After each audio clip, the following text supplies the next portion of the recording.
Oh,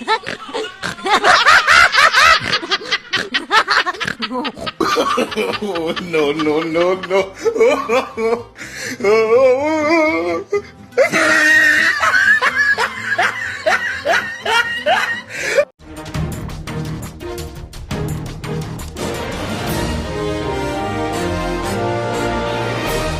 Selamat siang para netizen dimanapun kita berada, salam inspirasi bagi kita semua ya. Sepenting apakah sih Jokowi begitu kan ya sampai diutus ke Vatikan ya untuk untuk datang dan menyaksikan pemakaman Paus Fransiskus di situ begitu. Jadi banyak hal pengamat mengatakan justru ini blunder kepada Presiden Prabowo begitu kan. Karena apa? Karena ini adalah tokoh pemuka agama dunia. Wah,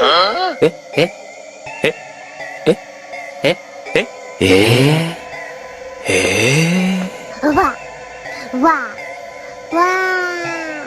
wah. Oh, no, no, no, no.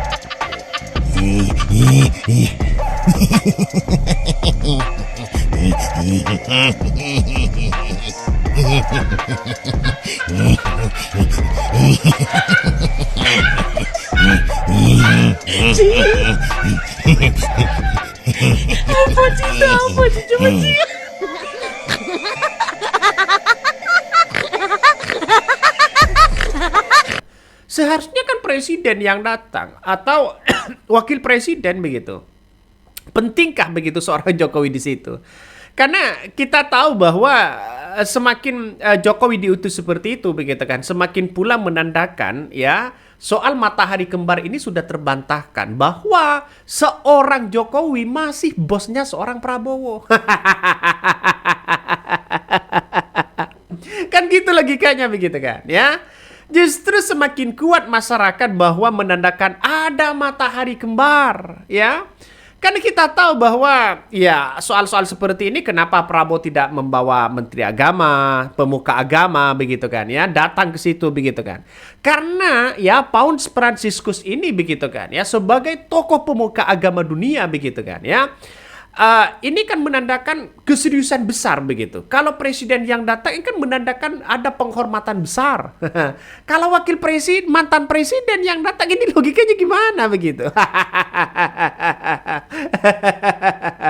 Ya kan, artinya secara tidak langsung orang-orang akan menganggap bahwa wah jangan-jangan ada apa ini? Kok presidennya tidak datang begitu kan? Sering absen atau bagaimana ya?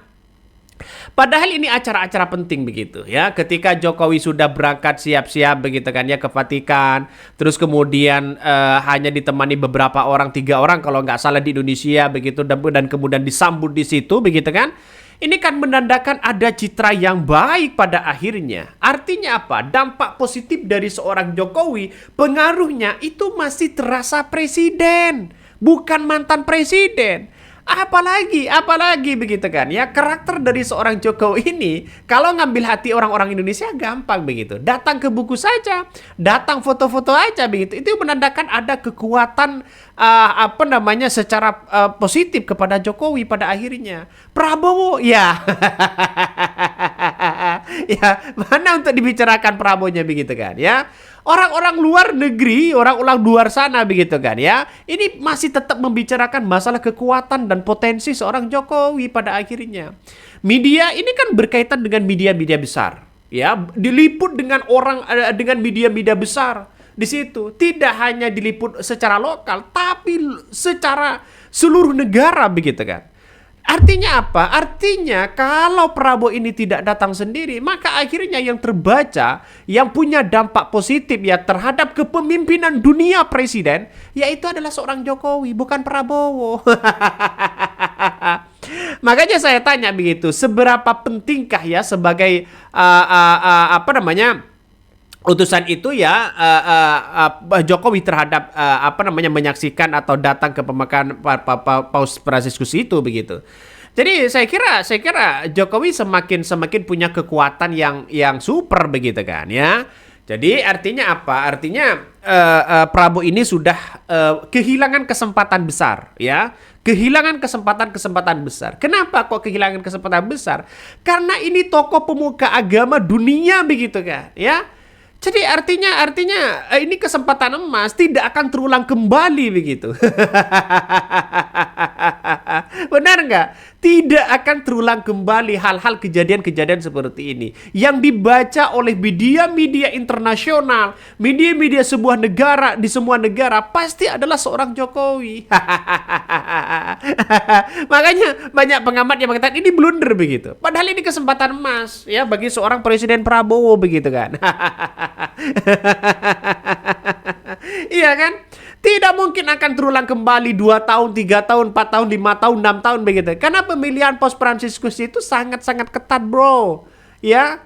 Jadi artinya apa? Artinya ya kehilangan kesempatan emas ya. Presiden Prabowo ini kehilangan kesempatan emas. Artinya Presiden Prabowo ya tidak soal mengurusi masalah soal apa namanya masalah soal politik juga begitu kan, tetapi soal bagaimana sosial yang kuat terhadap ya apa namanya agama-agama yang lain juga begitu. Artinya ini bagus begitu kan.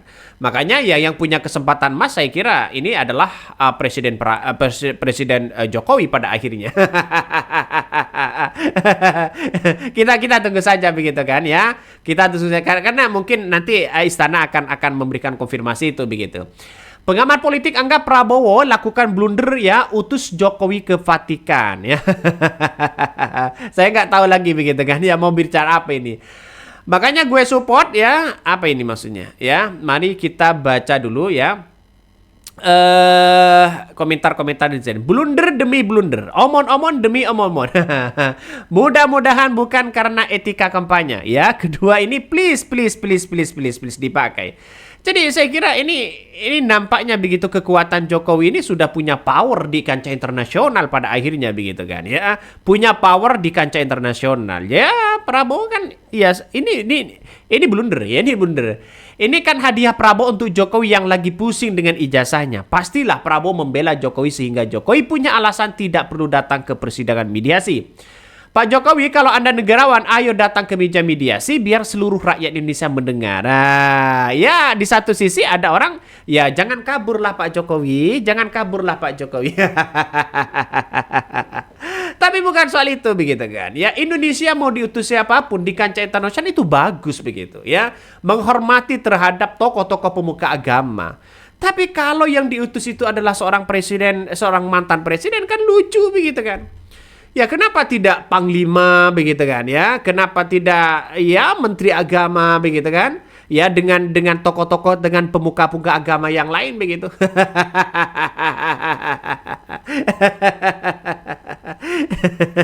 Ini kesempatan emas bagi seorang Presiden Prabowo. Kapan lagi ya ada seperti itu begitu kan? Kapan lagi begitu? Jadi saya kira bahwa apa yang kemudian terjadi kepada Prabowo ini mungkin diambang kebingungan. Tapi di satu sisi ketika Jokowi ke Vatikan, ya Adam di belakang menghasilkan sebuah narasi-narasi besar ya. Tuntutan-tuntutan dari purnawirawan nampaknya didengarkan oleh Prabowo begitu kan. Ya, Prabowo ini agak maju mundur. Ya, karena Jokowi masih bosnya kan ya pasti takut lah begitu kan ya. Coba kita baca lagi begitu kan ya, sekelas apa nih ya, seharusnya Prabowo itu mengutus ya wakil bukan Jokowi yang harus hadir di situ begitu ya, wakil presiden ya saya kira baik begitu kan, cocok begitu kan ya. Artinya apa? Artinya Paus Fransiskus ini kan pernah ke Indonesia, ya, pernah ke Indonesia, sudah pernah ketemu dengan Menteri Agama, ya sudah apa namanya? Tapi bagi kami begitu kan, solusinya adalah seorang Presiden Prabowo seharusnya mengutus wakil presiden atau Menteri Agama atau PBNU begitu kan, ya, atau pemuka-pemuka agama yang lain sebagai penghormatan bahwa di negara demokrasi menghargai satu sama lain secara sosial, secara utuh ya, bertanan, bertetangga dan sebagainya, ya maka di situ ya tidak lagi melihat perbedaan-perbedaan yang ada, tapi bagaimana itu menghargai satu sama lain. Saya kira ini bagus begitu kan.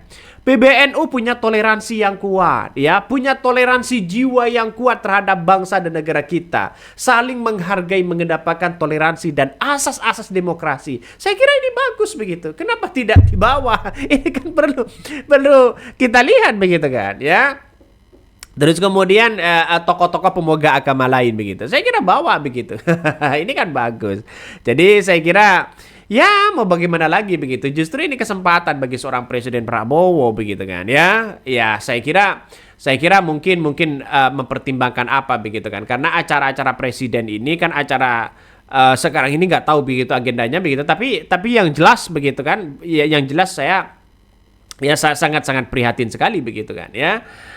Coba kita baca ya, dalam pengamat juga ya mengatakan bahwa Prabowo lakukan blunder utus Jokowi ke Vatikan ya. Direktur eksekutif ya para sindikat ya Verdika Rizky Utama mengatakan bahwa Presiden Prabowo mengirimkan pesan politik blunder dengan mengutus Presiden ke-7 ya Prabowo ke pemakaman Paus Fransiskus ya di Vatikan.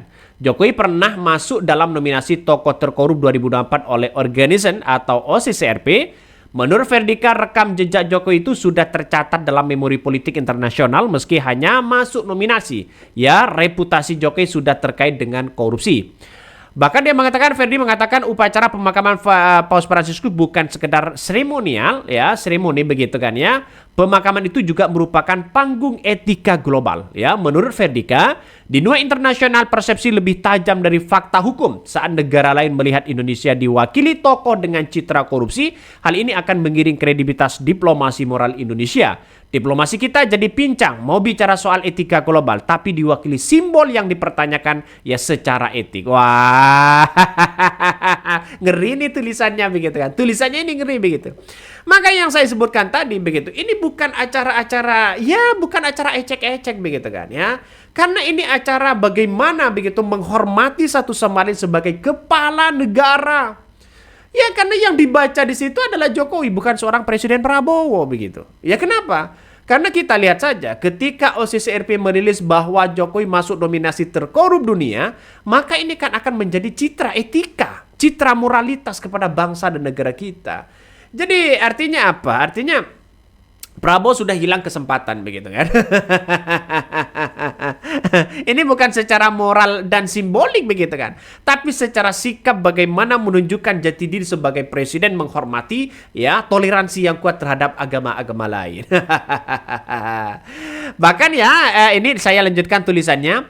Bahkan Prabowo seharusnya bisa mengutus tokoh-tokoh Katolik nasional. Bisa juga Prabowo bisa hadir sendiri untuk membangun koneksi yang lebih tulus dengan komunitas Katolik.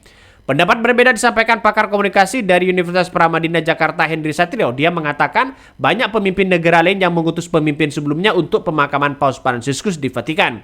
Negara itu seperti Amerika Serikat, ya, menurut Henry tindakan pidana mengutus Jokowi untuk mengkomunikasi kepada publik bahwa tidak ada matahari kembar.